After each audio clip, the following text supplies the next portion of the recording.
Gobierno de Miguel Alemán Valdés de 1946 a 1952.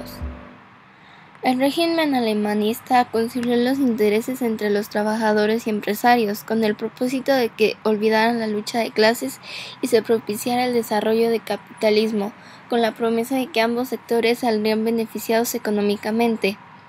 El partido oficial PRI organizó la CNOP, que es la Confederación Nacional de Organizaciones Populares, cuyo fin era el de coordinar al sector popular.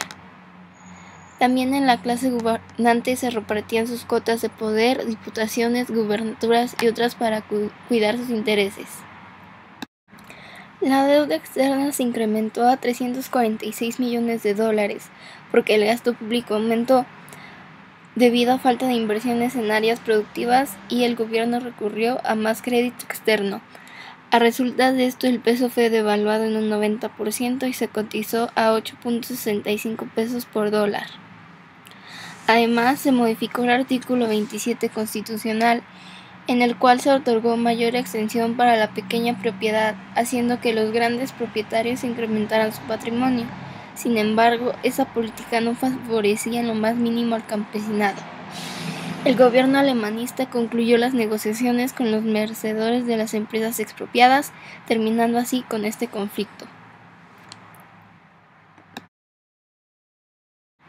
Se reformó el artículo 3 de la Constitución, en donde se emprendieron campañas contra el analfabetismo, además de que se creó la Dirección General de Enseñanza Normal, el Instituto Nacional de Pedagogía, el Instituto Nacional de Bellas Artes y Literatura, el Colegio Técnico de Educación Superior e Investigación Científica, además que durante el gobierno de Miguel Alemán se inauguraron las primeras instalaciones de la ciudad universitaria, que es la sede principal de la máxima casa de estudios del país, la UNAM. Fue un gran impulsor de la cultura en México y apoyó y auspició a grandes artistas de su momento como María Teresa Montoya, David Alfaro Siqueiros, entre otros.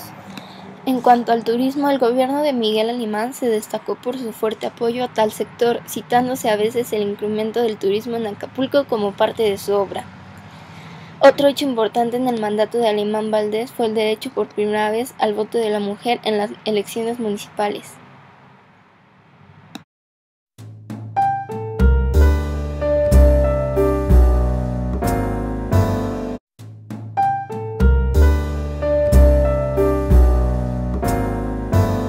El último presidente del periodo que estamos manejando es Adolfo López Mateos, un candidato carismático que contaba con el apoyo de muchos. Su campaña fue muy bien recibida por gran parte del pueblo. Básicamente, era visto como un héroe que ayudaría a elevar el bienestar del país. Todo iba de maravilla para nuestro candidato. Su futuro parecía ser prometedor, o al menos para unos cuantos sectores de la sociedad. Los problemas estaban presentes, y uno de los más importantes ya tenía tiempo. Hablamos del movimiento ferrocarrilero, donde los que trabajaban en la industria ferrocarrilera hicieron huelgas y manifestaciones para satisfacer demandas relacionadas con su trabajo. Lo que hizo Adolfo López Mateos fue una brutal represión contra los participantes de estos eventos, terminando con muchos arrestados, entre ellos los líderes de los movimientos, quienes fueron encarcelados en Lecumberri. Hay que destacar que los ferrocarrileros fueron esenciales para ganar la Revolución Mexicana, además de que el tren siempre fue uno de los sistemas de transporte más importantes del momento. Con esto, tomemos en cuenta que hubo represión contra aquellos que lucharon por las ideologías que el Partido Revolucionario pondría en estandarte de oro años después. Además de que los héroes de la Revolución siempre lucharon por los intereses de las clases más bajas del país, quienes deberían de ser tomados en cuenta en los años posteriores. Una contradicción muy fuerte en el concepto de nacionalismo revolucionario que el gobierno mexicano trataba de demostrar. Un poco después, hubo una ligera crisis económica respecto a las compraventas extranjeras. Se necesitaba una solución, y a López Mateos le llegó una idea realmente beneficiaria, y la aprovechó al máximo, tanto para mejorar la economía como para elevar su imagen como presidente.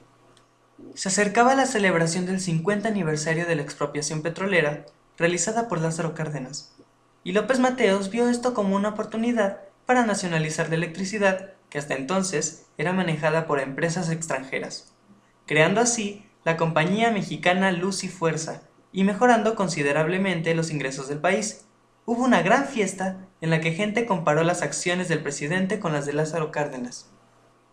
Entonces, aquí entran las dudas acerca del nacionalismo del partido. ¿Por qué por un lado agreden a los ferrocarrileros y por el otro nacionalizan recursos? Todo está en el sentido del supuesto nacionalismo. Durante el gobierno de López Mateos, también sucedieron cosas que están en pro de las necesidades básicas de la población.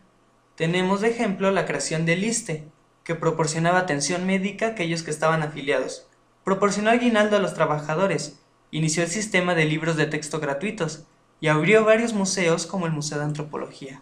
Como conclusión, Adolfo López Mateos fue un presidente que tuvo altas y bajas, a veces en contra y a veces al favor del sentimiento forjado durante la Revolución Mexicana. Su imagen no fue manchada de manera tan terrible como la de los presidentes posteriores.